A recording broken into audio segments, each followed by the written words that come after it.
Good afternoon. At this afternoon's Intelligence Forum's Who Are You podcast, we're very, very lucky to have Isabel Milligan, the head of natural capital portfolio development at Great Yellow. Isabel, thank you very much indeed for agreeing to have this interview. Thank you very much for inviting me, Harry. It's a pleasure to be here. Could we start by you sharing your professional journey so far, please? Absolutely. So, much like many people's journeys into this sector, my route was somewhat circuitous. I actually did an undergraduate Bachelor of Science in Psychology at the University of Exeter, focusing on the pro-social behaviour of societies and how can we encourage groups of people to connect with problems that are seemingly detached or at a distance, and then how can we encourage them to engage with those problems, and with a view to sort of specifically fundraising for them.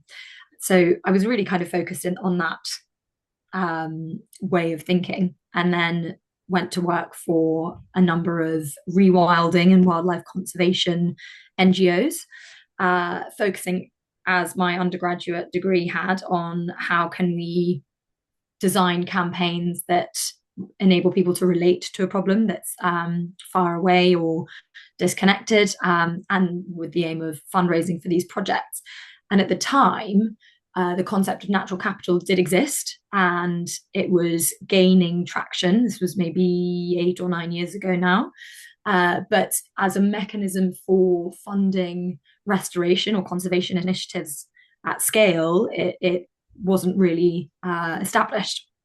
So I worked in philanthropy with sort of high net worth individuals and public philanthropy for nature conservation and rewilding, and was conscious of the fact that international aid and mechanisms for philanthropy, both in the UK and overseas, were quite stymied by some of the structures they were using and the impact that they were therefore having. And I was increasingly interested in how can we pull some bigger levers to have a bit more of an impact. So looking into things like policy and private finance. So I went back to university, went to the University of Sussex to complete a master's in it was in biodiversity conservation with a focus on ecosystem services, and how can ecosystem services be measured, quantified, and potentially monetized for restoration efforts. There was also a focus on sort of environmental law, and elements like that as well. So really looking at what are the sort of holistic and interdisciplinary levers that we can be pulling to increase the scale of impact on nature restoration. So from that point, I was then interested in natural capital more generally. It's a much more established mechanism for financing regenerative land use.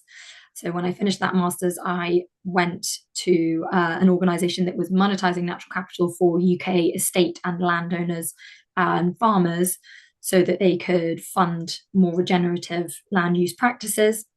And at this point, the UK nature markets were beginning to take off. So the concept of being able to measure not just food production and agricultural output and the financial and economic value of that, but also things like carbon sequestration or biodiversity uplift.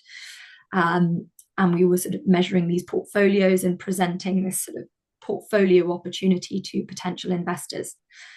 I then moved to Great Yellow, initially as sort of head of natural capital.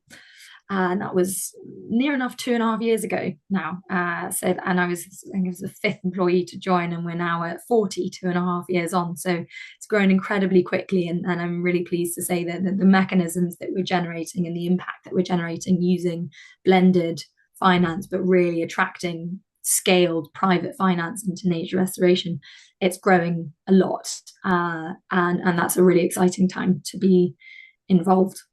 It's amazing. 40 people from 5. That's awesome. So Yes. at Great Yellow, what do you most enjoy about your work, and how do you spend your time working? Well, I sort of alluded to it there, but I think that what I love about Great Yellow the most is how creative and innovative and interdisciplinary it is. we are at the cutting edge of these nascent nature markets and the mechanisms that underpin how they function. So the contracts that aim to capture the value of, for example, a natural flood management project to, for example, a utilities company, designing those contracts. It's a bit like deconstructing a Lego model and then rebuilding something altogether using the same bricks. And I love that creativity. And as I say, being at the cutting edge of it every single day is a school day. And for me, learning is really a sign of enjoyment, or vice versa. Enjoyment is a sign of learning. But my role at Great Yellow is really focused on the demand side. So we have supplies of ecosystem services being generated by these landscape recovery projects at scale, at a catchment level or a landscape level. So they are producing carbon sequestration in the form of carbon units. They're producing biodiversity uplift in the form of biodiversity net gain units. They are producing natural flood management benefits in the form of what will eventually be a natural flood management unit or a resilience unit. And my role is to identify and then engage with and then design projects for the beneficiaries of these ecosystem services. So I mentioned it briefly earlier on, but that could be a utilities company with, say, a sewage treatment plant, or it could be an electricity company with a substation near a river. It could also be a developer with a biodiversity net gain commitment, or it could be an organization with a carbon net zero target. So all of these organizations are what we call the source of demand for ecosystem services. They are the crucial part to funding any of these projects because they generate revenue for the project to then use as return to the investors. And the really key bit there is that that revenue is what enables these projects to access scaled up investment. So we're not just talking about the levels of philanthropy that's maybe tens or hundreds of thousands of pounds. We're talking about institutional investment that can be tens or hundreds of millions. So I work a lot with these buyers, and I do the sort of the strategy and the deal origination, and then I hand it over to my team members who are specialists in biodiversity net gain, carbon or water, and then they sort of design the contracts that meet the demand requirements. Yes, so it's incredibly broad, it's incredibly new, but we're a fantastic team and some of the brightest people I've ever worked with. So nothing is impossible, and I think that's a really, really exciting place to be. I reckon a team of you, Isabel, and it'd be unstoppable. But anyway, on another issue, as an environmentalist, as somebody that's thought about these things a great deal and continues to do so, to you personally, what is the most pressing challenge on the environment in the UK? I know that's a bit left field, but what's your view?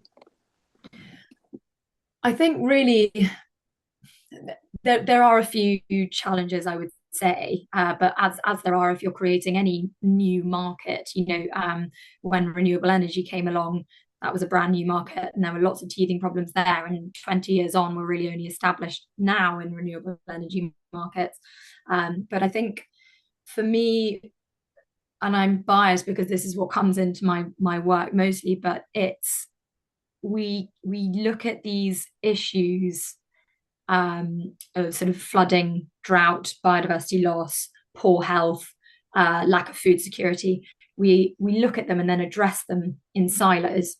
And so you have teams of people working on flooding projects, and you have teams of people working on food security.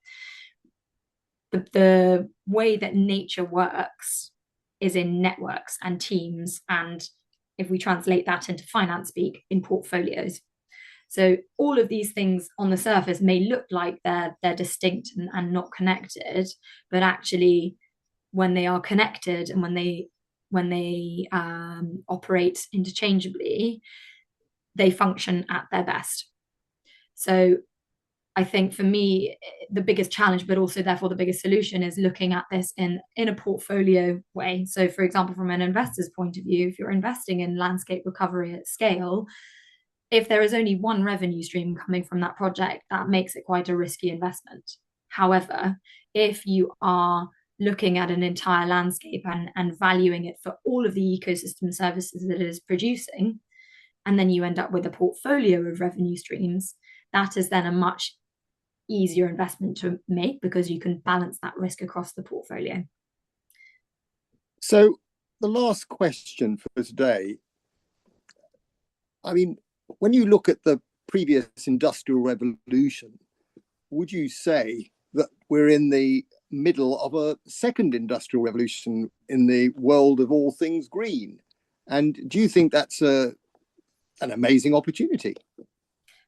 I do think it's an amazing opportunity. I'll come to the positives second, because I do also think there's a bit of a risk with this sort of green, so-called green revolution, is that with it comes a lot of technological development. And whilst, again, I'll come on to this, that's incredibly exciting, we run the risk of coming up against what we call techno-optimism. And we think, oh, okay, the advent of AI will solve everything. And then we ignore all of the sort of day-to-day actions that we as people and as societies need to also be doing to support this transition. So, for example, we can say AI will help us, and it absolutely will, because it's faster than we are and it's better than we are in many ways. However, suggesting that we should be creating satellites that are covered in mirrors to reflect the sun's rays back into space isn't going to encourage organizations to decarbonize faster. And we need both. So we need the technology, we need the green revolution, but we also need to be looking at what we're doing on the ground too. But I think, to put the positive on this, which is really what we need to be doing, the change is already happening and the opportunity is already being realized. So, for example, in the UK, the green economy is currently generating upwards of 100 billion per year and 1 million jobs. It's worth that kind of that it has that value. And the net zero economy is growing 3 times faster than the rest of the UK economy. So it's already happening, this green revolution, and it is an incredibly exciting opportunity. And if you look at individual markets, so the biodiversity net gain market created 450 roles from 33 operators. And this is within, those are specialist roles. There are also many, many, many more sort of associated roles and associated businesses that have been set up. And that's just within 2 years of operation. And there are reams more that I don't know about. So yeah, the opportunity is huge. And I think the understanding of this challenge and how we can solve it is also being more greatly understood and included in sort of day-to-day public sort of language. So the opportunity is there, and the green revolution is happening. Politically, it can be seen as a bit unstable. I totally understand that. But I think we're past a tipping point now. It certainly feels like with the ability to now measure and value and sell these ecosystem services and generate sort of market mechanisms and get these markets going, we have a real opportunity to sort of accelerate nature restoration and finance for nature restoration. Isabel Milligan, my congratulations on everything you're doing, and thank you very much indeed for this interview today. Thank you. Thank you, Harry.